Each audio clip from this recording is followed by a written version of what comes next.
तो अयोध्या एक बार फिर से सुर्खियों में और चर्चा लगातार हो रही है, लेकिन इस बार चर्चा राम मंदिर को लेकर नहीं है, बल्कि इस बार मामला कुछ और है। और उसी को लेकर चर्चा करने के लिए खास पैनल हमारे साथ है। सबसे पहले आपसे सभी का परिचय करवा दें। गौरव मिश्रा, नेता बीजेपी, हमारे साथ जुड़ गए हैं। बहुत बहुत स्वागत है आपका न्यूज़ वन इंडिया में। और उसी के साथ समाजवादी पार्टी के नेता डीपी यादव हमारे साथ है। डीपी यादव जी, आपका भी स्वागत। पॉलिटिकल एक्सपर्ट हैं सर्वेश पाठक जी। सर्वेश पाठक, आपका भी स्वागत करते हैं। सबसे पहले डीपी यादव जी, आपके पास ही आना चाहती हूँ।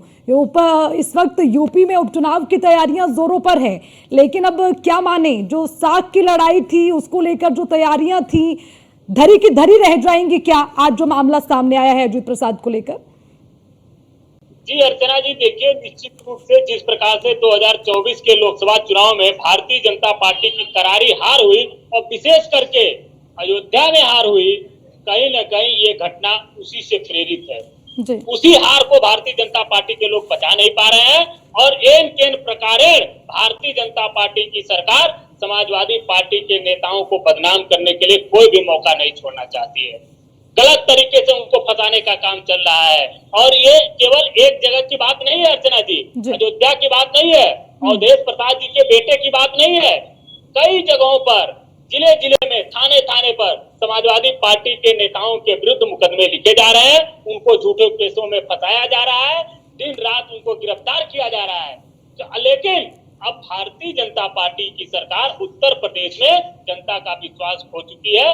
जनता ये अच्छी तरह समझ चुकी है कि भारतीय जनता पार्टी सिर्फ और सिर्फ नाटक नौटक की, नफरत, झूठ, फरेब, छल, प्रपंच की राजनीति करती है। अब इनका एजेंडा नहीं चलने वाला है। और आप देखिएगा, अब मिल्कीपुर में भारतीय जनता पार्टी के प्रत्याशी की जमानत जब्त होगी, ये मैं आपके चैनल के माध्यम से बता दे रहा हूं। और बाकी की जो 9 सीटों पर उपचुनाव होंगे, मिल्कीपुर के साथ मिलाकर 10 सीटों पर, सारी की सारी सीटें भारतीय जनता पार्टी हारने जा रही है। और इसी के साथ 2027 के लोकसभा चुनाव के और विधानसभा चुनाव में भी भारतीय जनता पार्टी की हार सुनिश्चित हो जाएगी। गौरव मिश्रा जी, ठीक है। गौरव मिश्रा जी, अवधेश प्रसाद जी कह रहे हैं कि बीजेपी उपचुनाव में घबराई हुई है, इसलिए झूठा केस बना रही है।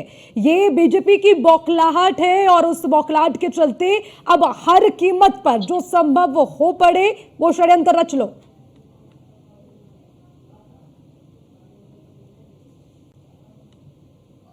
जिसने जो बलात्कार का आरोपी रहा, क्या उसमें भी कोई राजनीतिक साजिश थी क्या? जिसने एक नाबालिग दलित बेटी के ऊपर अत्याचार किया इतना और वो प्रेग्नेंट हो गई, क्या वो अपराधी नहीं थे? क्या उसके समर्थन में ये लोग नहीं खड़े हुए कि डीएनए टेस्ट कराओ पहले? और इनके लोगों का तो डीएनए टेस्ट भी पॉजिटिव आ गया, नवाब सिंह यादव का। उस पर इन्होंने स्पष्टीकरण नहीं दिया। ये क्यों भूलते हैं कि जब समाजवादी पार्टी की सरकार थी तो 70% से अधिक अपराध इनके जो विधायक और मंत्री का जो क्षेत्र था ना, वहां हुए हैं।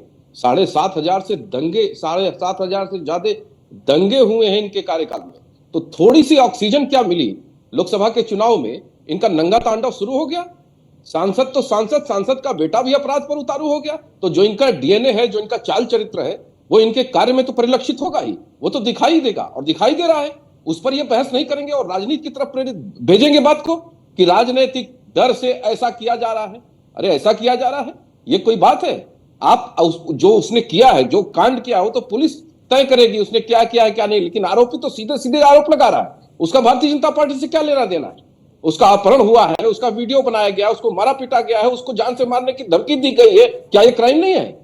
आप उस पर कोई स्पष्टीकरण नहीं देंगे, हर अपराध को राजनीतिक तराजू पर तोलेंगे। ये कहां का न्याय है? इस आधार पर तो आपको क्लीन चिट दे देनी चाहिए पूरे उत्तर प्रदेश में अपराध का तांडव करने के लिए, और आप उसको राजनीतिक जामा पहना करके उसको बुलेट प्रूफ से प्रोटेक्ट करेंगे। ये तो बहुत घृणित काम है। और समाजवादी पार्टी का क्यों भूलते हैं? जिस गाड़ी में सपा का झंडा, उसमें बैठा कोई ना कोई गुंडा, ये कहावत कोई भूला नहीं है। थोड़ी ऑक्सीजन जो मिली है ना, वो ऑक्सीजन खत्म हो जाएगी। 2027 में जिस मुगालते में है, जिस गलतफहमी में है, वो गलतफहमी दूर होगी, क्योंकि जनता को पता है कि ये आएंगे तो क्या करेंगे।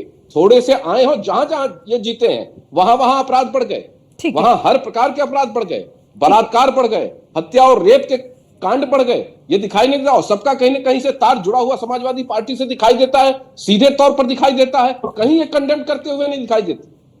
सर्वेश पाठक जी, अब देखिए, अगर खुलेआम मारपीट करेंगे, धमकाया जाएगा, धमकी दी जाएगी, तो क्या उस पर कार्रवाई नहीं होनी चाहिए? क्या उसको भी राजनीतिक एंगल से देखना चाहिए? सही है क्या? अर्चना जी, आपके सभी दर्शकों को मेरा नमस्कार। वंदे मातरम, भारत माता की जय। देखिए, ये समाजवादी पार्टी का जो निर्माण हुआ वो गुंडों के ही उस पे हुआ। पहले जो बूथ लूटने की जो प्रक्रिया होती थी, जब बैलेट बॉक्स से चुनाव होता था, तो बाहुबली और गुंडे और डकैत किस पार्टी के सबसे ज्यादा थे और करीबी थे? ये माननीय हमारे देश के प्रधानमंत्री विश्वनाथ प्रताप सिंह जब थे, तो मुख्यमंत्री उस समय मुलायम सिंह जी यूपी में थे, तो उनको वो निर्देश देते थे कि आप इस अपराध को कम करो, लेकिन फिर भी वो नहीं सुने। और भारत वर्ष की राजनीति में अपराधी का राजनीतिकरण, राजनीति का अपराधीकरण कांग्रेस ने शुरू किया, और उस परिपाटी को यूपी में समाजवादी पार्टी लेके आगे बढ़ी। आखिर इन्होंने किस गुंडे को देश की सर्वोच्च जो हाउस है, राज्यसभा नहीं भेजा, कि पार्लियामेंट में नहीं भेजा, कि विधानसभा नहीं भेजा? और जैसा कि बीजेपी के नेता कहते थे कि चरित्र में ही इनके दिख जाता और डीएनए में कि सपा का गुंडा है। इसमें कोई दो राय नहीं। अगर अवधेश प्रसाद के बेटे निर्दोष हैं, तो देश में न्यायालय है, न्याय व्यवस्था है, वो उनको बरी कर देगा अगर ऐसी बात है तो। अगर उस जो गरीब तिवारी जी ने जो आरोप लगाया है, और आपके चैनल पे उनका बयान चला है और तमाम मीडिया में बयान है, वो इतने बड़ा बयान ऐसे कोई आदमी नहीं दे सकता है।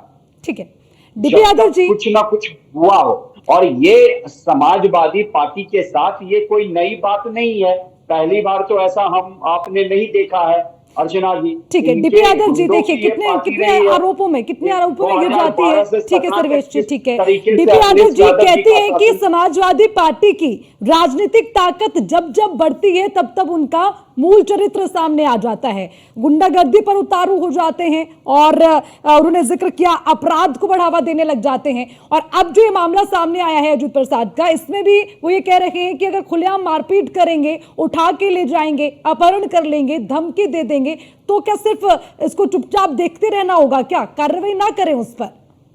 निश्चित रूप से अगर कोई गलत काम करता है तो उसके ऊपर कार्रवाई होनी चाहिए, लेकिन जिस प्रकार से भारतीय जनता पार्टी विपक्ष के नेताओं को टारगेट करके काम कर रही है, ये बहुत गलत है और ये एक घिनौनी राजनीति है। अभी यहाँ हमारे पॉलिटिकल एक्सपर्ट बैठे हुए हैं, इनको भारतीय जनता पार्टी प्रवक्ता सेकंड लिखवा लेना चाहिए। जिस प्रकार से ये भारतीय जनता पार्टी का पक्ष रख रहे हैं, शायद इनको जानकारी नहीं है। Association for democratic report, ADR की रिपोर्ट ये बताती है कि सबसे ज्यादा बलात्कारी और गुंडे अगर किसी पार्टी में है, सांसद विधायक, तो वो भारतीय जनता पार्टी में है। अगर किसी ने आज रिकॉर्ड की बात नहीं करेंगे, आज कितना रिकॉर्ड है, किस पार्टी में क्या रिकॉर्ड रहा है, मैं उस पर नहीं जाऊंगी, क्योंकि हर बार इसी पर आप लोग चर्चा करने लगते हैं। आज अच्छा मुझे ये बताइए डीपी यादव जी, आज इन्होंने समाजवादी पार्टी का इतिहास बताया है, तो ये भारतीय जनता पार्टी का चरित्र भी जाने कि भारतीय जनता पार्टी ने किस प्रकार से राजनीतिक अपराधीकरण किया है, राजनीति का सांप्रदायिकरण किया है। भारतीय जनता पार्टी ने ही पूरे देश में सबसे पहले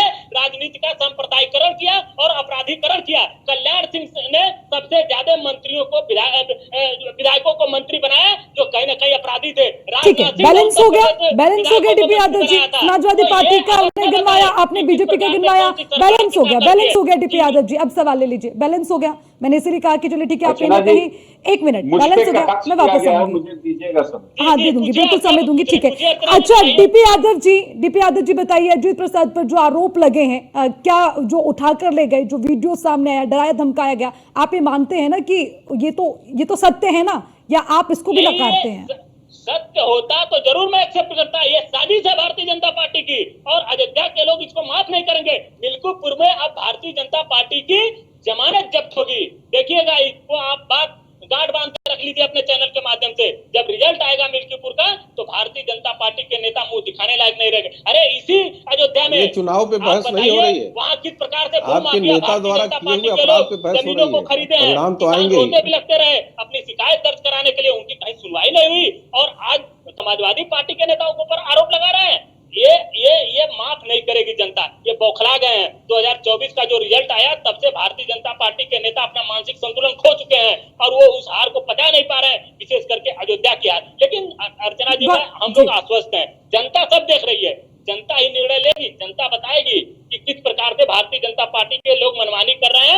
आरोप लगते हैं ना, बाद में फिर वो सही साबित होते हैं, फिर ठंडे बस्ते में चले जाते हैं आपके जवाब। अब जब डीएनए की मांग होती रही उसके बाद ठीक है, फिर आ गई ना रिपोर्ट सामने, फिर उस पर भी कुछ कहने से बचे आप। ये बताइए, ये किसकी सरकार में हुआ?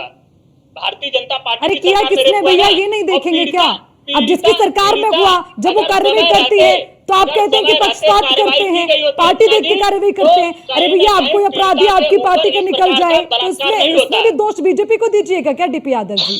बिल्कुल दोष बीजेपी का है, डबल इंजन की सरकार है। कानून व्यवस्था स्थापित करना किसका उत्तरदायित्व है? भारतीय जनता पार्टी का उत्तरदायित्व है। डीपी यादव जी देखिए, ऐसे जवाब की उम्मीद तो मैं आपसे कम से कम नहीं नहीं करती। देखिए राजनीति में सब कुछ संभव, कम से कम इतना तो नहीं कि अपराध को भी उस पर भी आप नहीं, राजनीतिकरण करने नहीं, लग जाए। बिल्कुल, नहीं कुछ नहीं भी डीपी यादव जी ये कतई राजनीति में बर्दाश्त नहीं है। कानून गौरव मिश्रा जी, व्यवस्था, बहन बेटियों गौरव की मिश्रा जी सुरक्षा, ये तो करना बताएं ही चाहिए। राजनीतिकरण कर, ठीक है वापस आऊंगी गौरव मिश्रा जी के पास, जुड़ेंगे दोबारा उनके पास जाऊंगी। सर्वेश जी आप कुछ कहना चाह रहे थे, अपनी बात पूरी कीजिए।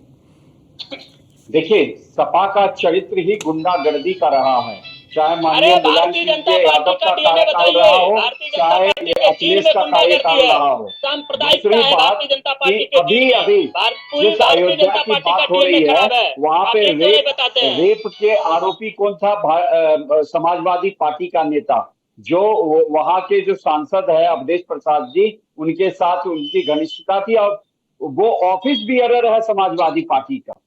और उसके बाद जो नवाब सिंह का जो डीएनए टेस्ट हुआ तो वो पॉजिटिव निकला, और वो किसके संपर्क में रहता था? माननीय डिंपल यादव जी के। तो ये दो जो बातें हैं वो तो प्रत्यक्ष को प्रमाण की जरूरत ही नहीं है, पूरे भारत वर्ष, और इन्होंने डीएनए की मांग कर दी। इतने बेशर्म हैं अखिलेश यादव जी कि अरे रेप बेशरम जैसी तुम हो जी, घटना को बेशरम तुम हो, कहते बात हैं करके कि टीवी चैनल पर डीएनए राष्ट्रीय की अध्यक्ष मांग के एक पार्टी करते के हैं। अध्यक्ष अगर को बेशरम उनके कह रहे हो, घर की बैठ के महिला कम से कम थोड़ी सी जो सभ्यता का आप परिचय करते अभद्रता हो। दीजिए। होती सर्वेश तो वो मिश्रा जी, डीएनए सर्वेश मिश्रा जी, नहीं ये नहीं। जैसे इनके पिताजी कहते थे लड़के हैं, अपनी लड़कों बेशर्मी को से छुपाने के लिए गलती दूसरे को हो बेशर्म जाती कर रहे है, हो आप। तो इतने गिरे हुए इंसान हो आप। बेटा भी उन्हीं के अपनी पद बेशर्मी चिन्हों को पे चल छुपाने रहा के लिए है। दूसरे को अखिलेश बेशर्म कर रहे हो। यादव जैसा है बेशरम नैतिकता। इंसान भारतीय या जनता सर्वेश जी, पार्टी मैं से फिर सवाल आपको नहीं टोक रही हूँ। है। सर्वेश जी पॉलिटिकल प्लीज, यहाँ बंद करके बैठे हुए हो, रेप की भारतीय घटना जनता को पार्टी से सवाल पूछ कहता है सकते कि हो पहले आप? अपराधी नहीं पूछ का सकते हो, डीएनए टेस्ट हो। क्योंकि ये पार्टी का अगर एजेंडा उनके सेट कर रहे हो घर यहाँ पर। संबंधी के परिवार भारतीय के जनता किसी पार्टी भी के डीएनए के बारे में महिला कुछ या बोलोगे? लड़की चीन के के बारे में साथ कुछ बोलोगे? ऐसी जिसमें भारतीय बदतमीजी हो जनता तो वो पार्टी ने डीएनए ही टेस्ट देश पहले में करवाएगा, सांप्रदायिक फिर पुलिस राजनीति की से शुरुआत किया था। कार्रवाई की मांग राजनीति करेगा। में आपराधिक सर्वेश जी, शुरुआत डीपी किया था यादव जी, भारतीय ये जनता नहीं है ना चर्चा का तरीका। थोड़ा सा समय होता है उसमें भी आप लोग इस तरह का बर्ताव करते हैं, कैसे बात समझ बिल्कुल, पाएंगे? ये गलत बात बोल रहे हैं। अगर गलत बोलेंगे तो इनको बोलने नहीं दूंगा मैं। ये तो ठीक है, मैंने टोका था उन्हें भी। ठीक है, गौरव मिश्रा जी जुड़ गए। आखिरी कमेंट सर्वेश जी, अब रोकिए। अरे सर्वेश जी, कमल छाप गुंडों की तारीफदारी मत करिए आप बैठ करके। गौरव मिश्रा जी, गौरव मिश्रा जी, मेरी आवाज पहुंच रही है। ठीक है सर्वेश जी, डीपी यादव जी रुक जाइए, रुक जाइए। गौरव मिश्रा जी, सवाल इस बात को लेकर है कि जब कार्रवाई करती है बीजेपी के शासनकाल में, जब कार्रवाई होती है तो वो कार्रवाई सिलेक्टिव हो जाती है। ठाकुरों की फोर्स है यूपी में, इस तरह के आरोप लगते हैं। राजनीतिकरण किया जाता है कार्रवाई के नाम पर भी, ये भी आरोप लग रहे हैं बीजेपी पर। और इस वक्त जब हम बात अयोध्या मिल्कीपुर की कर रखे हैं तो उसको लेकर भी ये बौखलाहट है बीजेपी की, और इसीलिए इस तरह की जो घटनाक्रम है वो आ रहे हैं सामने। और जो अपराध भी हो रखे हैं उसमें भी समाजवादी पार्टी ये कह रही है कि किसी भी पार्टी का हो अपराध हो रहा है तो बीजेपी की सरकार में रहा है ना। हाँ ठीक है, देखिए जो जिस प्रकार का जानवर रहेगा ना वो ऐसा ही व्यवहार करेगा, चाहे कोई भी मौसम हो, चाहे कोई भी धरती हो, वो वैसी प्रवृत्ति का होगा। इसलिए समाजवादी के कुनबे से केवल अपराध और अपराधी ही निकलते हैं। नवाब सिंह यादव निकलते हैं, गायत्री प्रजापति निकलते हैं जो बलात्कारी के रूप में भी रहते हैं और मंत्री के रूप में भी बने रहते हैं। एक अपराधी को, एक माफिया जो बनारस में घटना हुई थी, भारतीय जनता पार्टी की आईटी सेल के लोग जो थे शामिल उसमें, मशीन गन पकड़ी जाती है तो पुलिस का अधिकारी जेल जाता है, अपराधी को बचाया जाता है। और मैं इतिहास के पन्ने खोलूंगा तो इनके वो कांड सामने आएंगे जब बदायूं में बलात्कार किया जाता है और 4 लड़के एक ही जाति विशेष के रहते हैं और उसका एफआईआर नहीं लिखा जाता है, और सपा मुखिया कहते हैं कि लड़कों से गलती हो जाया करती है और 4 लड़के मिलकर के बलात्कार नहीं कर सकते। तो जिसकी मानसिक प्रवृत्ति, स्टेट ऑफ माइंड ही इस प्रकार का हो, उससे हम क्या उम्मीद कर सकते हैं? ठीक है। और बीपी नवाब यादव सिंह जी यादव हर पर क्या ये कार्रवाई बयान को देंगे? राजनीति के ये चश्मे मोहित से खान क्यों पर क्या देखते बयान हैं? देंगे, जो इनका पार्टी का पदाधिकारी रहा? बिल्कुल, जो भी कार्रवाई राजनीति से प्रेरित होगी उसको राजनीति से प्रेरित हाँ, वो कार्रवाई सारी कहा जाएगा। आप अपराध गरीब करिए और जनता की उसके रिपोर्ट बाद नहीं लिखी जा रही है लाइसेंस उत्तर ले प्रदेश लीजिए कि में, राजनीति से और प्रेरित है। समाजवादी बढ़िया पार्टी है, के नेताओं के अपराध खुद की छूट प्राइवेट आपको रिपोर्ट चाहिए और लिखी जा रही लाइसेंस है। से प्रेरित का लोग थाने टाइम तहसीलों में जा रहे हैं, ये तो उनका अच्छा शोषण धंधा हो हो रहा रहा है है, आपका। और गलत भ्रष्टाचार फहमी चरम निकाल पर है, दीजिए कि आपने और चुनाव ये नहीं जीता है। दिखाई दे रहा है भारतीय जनता प्रधानमंत्री पार्टी की मुख्यमंत्री सरकार मोदी को, जी ही बने, जो भारतीय जनता अखिलेश जी पार्टी के प्रधानमंत्री नहीं बच्चे, बने कैसे जो सीट जीत जो करके? जो जो इसे गलत गुंडे हैं फहमी आप इनके, निकाल दो। आईटी सेल के जो इनके कार्यकर्ता तो है, फिर वो डीपी बनारस यादव से जी, जेएनयू में समाजवादी गैंग रेप पार्टी की करते हैं और सरकार उसको अगर आ तलाश जाती जाती है, डीपी यादव जी सुन लीजिए ना, समाजवादी पार्टी की अगर सरकार बनती है तो फिर आप कैसे करिएगा कार्रवाई? अगर आपकी फिर कार्रवाई में कोई अपराधी अरे ठाकुर अर्चना निकल जी, गया अर्चना जी, तो ये तो फिर अभी से धमकी आप भी दे रहे हैं टारगेट कि करने का बुलडोजर काम करें, घुमा ये देंगे, कहा जाएगा क्या? देखिए, अगर ये तो अभी से समाजवादी धमकी पार्टी दे रहे ने हैं कि बदले बुलडोजर की गोरखपुर भावना की से तरफ कार्य घुमाएंगे। किया होता तो भारतीय नहीं जनता डीपी पार्टी यादव के जी, लोग मुझे जो उच्च लगता है पदों कि पदों पर मुझे लगता है कि जो पदों पर बैठे अपराधी हुए है हैं, आज वो उसका जेल में अपराध रहते हैं। जाति से तय नहीं हो सकता, मुझे लगता है। और मुझे लगता है कि कम से कम जब हम अपराध की बात करते हैं, कार्रवाई की बात करते हैं, उसमें पारदर्शिता होनी चाहिए, उसको राजनीतिक चश्मे से नहीं देखना चाहिए। सभी का मेरे बिल्कुल साथ नहीं इस देखना चर्चा में जुड़ने के लिए बहुत बहुत शुक्रिया। और आज बात इसी बात को लेकर हो रही है कि उत्तर प्रदेश में उपचुनाव हैं और अब जब ये तमाम मामले सामने आ रहे हैं तो कहीं ना कहीं ये किसके लिए साख का सवाल, किसके लिए नाक का सवाल और किसके लिए परेशानी खड़ी करेगा, देखना होगा। जुड़े रहिए न्यूज़ 1 इंडिया के साथ। नमस्कार।